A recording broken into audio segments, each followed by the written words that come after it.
So you're ready to jump into the world of commercial leases. Well, get ready for a wild ride. Definitely not like renting an apartment, that's for sure. Oh, absolutely not. There's a whole different ballgame. Today we're taking a deep dive into commercial leases using this amazing guide by expert Cara Conde. She's a real pro. Yeah, we're going to uncover those hidden clauses that can trip you up, give you some insider tips on negotiation, and help you score a lease that actually works for your business, not against it. It's all about protecting yourself and setting yourself up for success. Exactly. Yeah. So first things first, the lease term. Cara Conde really emphasizes the importance of duration. Are you going for short-term flexibility to test the waters, or are you looking for that long-term stability to really plant roots and grow? It's a crucial decision. Let's say you're starting a food truck business. Okay. Yeah. A shorter lease, maybe 1 to 3 years, gives you that agility to try different locations, see what works. But if you've got your sights set on that prime downtown storefront, locking in a 5 to 10 year lease could be a smart move. Especially if you think that neighborhood's going to get even more popular. Right. Lock in that rent before it skyrockets. Smart.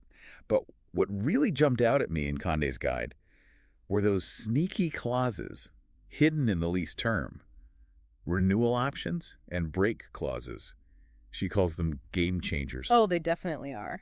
A renewal option is like your golden ticket. It lets you lock in today's rent for your business years down the line. It's like a time machine for your rent. Huh, I like that. And break clauses. Think of those as your escape hatch if things go south. They give you the option to terminate the lease early under certain conditions. It's like an insurance policy. Exactly. They're not always easy to get, but having that option can be a real lifesaver. Okay, so we've got the lease term down. Now let's talk about rent. Conde makes it super clear that the base rent is just the beginning. What about those hidden costs that can sneak up on you? Oh, those are crucial. You've got to be aware of additional costs, especially with a triple net lease. You're talking property taxes, insurance, even building maintenance, all on top of your rent. Wow, so it's not just one simple payment each month. Not always. And, negotiating a cap on those NNN expenses, that can really save you from some nasty budget surprises down the road. A cap on NNN expenses. Okay, I'm writing that down. That's a great tip.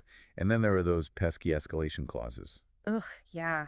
Rent rarely stays the same, unfortunately.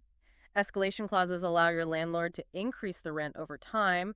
Could be a fixed percentage each year, or maybe it's tied to the consumer price index. CPI. Got it. Yeah, it might seem like a small increase each year, but it can really add up over time. Like, you might start with a reasonable $2,000 a month, but with a small 3% annual increase, that turns into over $2,300 in just 5 years. So it's the little things that get you. Speaking of different ways rent can be structured, Conde's guide goes into all these different lease types. It's a lot to keep track of. Can we break those down a bit? Of course, you've got your gross lease, your net lease, even a percentage lease. Each has its own pros and cons. Finding the right fit depends on your business model and your risk tolerance. So many options. The gross lease seems like the simplest, right? One payment covers everything. Landlord handles most of the expenses. It's definitely the simplest option, that's for sure. It's common in multi-tenant buildings where everything's bundled together. But that convenience often comes with a higher base rent. You're essentially paying a premium for that hassle-free experience. So it's like choosing between an all-inclusive resort and a budget-friendly DIY vacation. That's a great analogy. And then you have your net leases, where you, the tenant, take on more responsibility for those extra costs. Single net, you're responsible for property taxes, double net adds insurance, and triple net, well, we already talked about that one, taxes, insurance, and maintenance. The more nets you have, the more potential financial burden you take on. So if I'm in a triple net lease and the AC unit breaks down in the middle of summer, I'm the one stuck with that huge repair bill. That's the risk you take with a net lease. It's crucial to factor those potential costs into your budget. Make sure you're comfortable with that level of responsibility. Okay, good to know. And then there's the percentage lease, which Conde says is popular for retail spaces, especially in malls. Right. With a percentage lease, you pay a base rent plus a percentage of your sales. It's a way for landlords to share in your success, but it can make financial forecasting a little tricky, especially if your business is seasonal. Yeah, you could end up owing a lot more rent during your busy season. Exactly. It's a gamble for both sides. But when it's structured correctly, it can be a win-win situation. That's where getting expert advice and negotiating carefully comes into play. So we've tackled the lease term, navigated the rent structures, explored the different lease types. Feeling overwhelmed yet? Don't worry, we're just getting started. Up next, we'll dive into the use clause, which defines exactly what you can and can't do in your leased space. This one's all about protecting your business and avoiding those legal landmines. I bet you're thinking, legal stuff, I just want to run my business. But trust me, understanding this use clause can save you so much trouble down the road. It's all about clear expectations, right from the start. The use clause, basically it outlines exactly what you can and can't do in your leased space. Conde has this great example in her guide. Like, imagine you open a bakery, but your lease says it can only be used as a coffee shop. Oh, yeah, that's a classic example. And then suddenly you want to add sandwiches to the menu. Uh-oh. Could be a big problem, right? Yeah, absolutely. That kind of restrictive use clause can really limit your growth, even put you in breach of contract. Not good. So how do you avoid that trap? Well, you negotiate, right. Try to get a broader use clause written in, something like general retail or food service. Well, Gives you that flexibility to adapt your business as you need to. so you're not boxed in. Exactly. Yeah. Now, Conde also talks about these exclusivity clauses. Those can be pretty powerful. Yeah, I was curious about those. What are they all about? Okay, so imagine you're running, let's say, a yoga studio, and your lease guarantees that no other fitness businesses can open in the same building. Wow, so you've got the market cornered. It's all about minimizing risk and protecting your market share, right? Smart move. But what happens if your business just explodes and you need more space? Or what if you need to downsize? That's where subleasing and assignment come in. They give you options. Okay, can you break those down for me? I always get those confused. Sure, subleasing is basically renting out a portion of your space to another tenant. Say you've outgrown your current space, but you're not ready for a bigger one yet, subleasing can be a great solution. So it's like having a roommate for your business. Ah, exactly. And then there's assignment. That's where you transfer your entire lease to a new tenant. This happens a lot when a business is being sold. Got it. So subleasing and assignment, those give you some much-needed flexibility. But let's face it, sometimes things just don't work out. What if you need to break your lease early? Is that even possible? Well, that's where those termination clauses come into play. Not always the most fun topic, but it's super important to understand those default triggers. Default triggers. Sounds kind of scary. They're basically the events that could lead to a lease termination, like missed rent payments, or if you violate some part of the lease agreement. So it's like those terms and conditions we all just click agree to without reading. Haha. Yeah, except in this case, the consequences can be a lot more serious. You could lose your business space, get hit with financial penalties, even damage your credit. Okay, so that's serious stuff. How can you protect yourself? Well, first, make sure you understand those default triggers, right? Know what you're getting into. And just as important, know your cure period. The cure period. What's that? It's like a grace period. It gives you time to fix whatever you did wrong before the landlord can terminate the lease. Let's say you miss a rent payment. The cure period might give you like 10 or 30 days to catch up before things get really bad. So it's like a second chance. Exactly. But don't push your luck, right? Now, Conde also mentions these good guy clauses. Those can be really valuable if you need to get out of your lease for reasons other than a default. A good guy clause. Sounds like something out of a comic book. It's basically a provision that allows for early termination, but with limited liability. You might have to pay a lump sum, maybe 6 months' rent, something like that. But it's a way to walk away without facing a huge lawsuit. I can see how that would be appealing for businesses that, need to change direction quickly or maybe close shop unexpectedly. Exactly.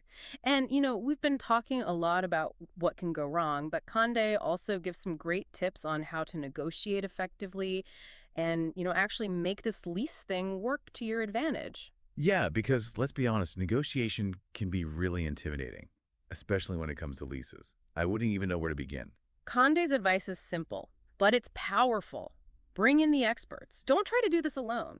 A good commercial real estate attorney, they can spot those hidden clauses and protect your interests, and a seasoned broker, they can use their market knowledge to get you the best possible deal. So it's like having your own A-team. Ah, exactly.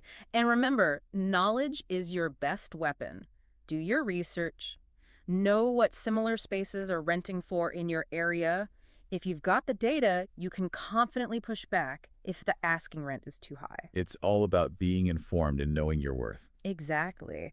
And don't be afraid to negotiate for concessions. Ask for a few months of free rent up front, a tenant improvement allowance, maybe put some limits on those rent increases. Landlords are often willing to negotiate, especially if they're eager to fill a space. I never would have thought to ask for free rent. It never hurts to ask. And think long term. What if your business takes off? Do you have room to expand? Or what if you need to downsize? Negotiate those options up front. Get that flexibility built into your lease. It's like playing chess. You got to think a few moves ahead. Exactly.